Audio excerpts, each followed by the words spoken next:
Egyptian government has announced a $6.5 billion fund to support the country's local industry. The aim is to get plants and factories affected by Egypt's political upheaval since 2010 back on their feet. With the details, here's CGTN's Yasser Hakim. There are about 5,200 closed factories because of debts. The government is helping these factories to reopen. It's a three-part initiative by the government and central bank. The first is to fund SMEs in the manufacturing sector. The second is to cancel debts and debt services on closed factories as long as they reopen and resume production. The third is about real estate and land for the factories. This is an initiative by the government to focus on industrialization. Scores of factories and plants have stopped production due to the political and economic stabilities of the last decade. Amr Fattouh owns a polyplast factory that has managed to survive the recession, but he says it wasn't easy.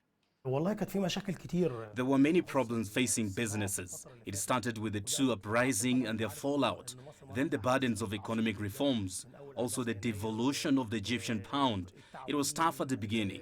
There was no vision or plan for industries. Things are better now, but we must offer more facilities.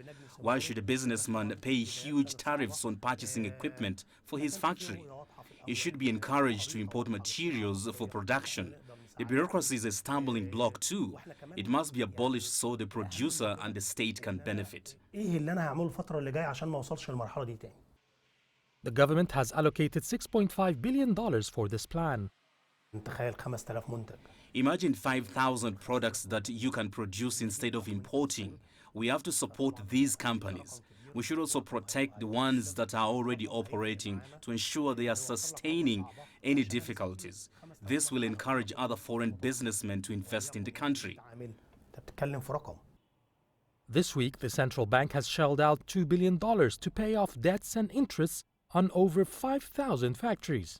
There's about another $6 billion to support the private sector in establishing new industries as well. The target is to establish over 5,000 industrial institutions in the next year. More production means more revenue, more exports, and more job opportunities. Yes, Hakim for CGTN, Cairo.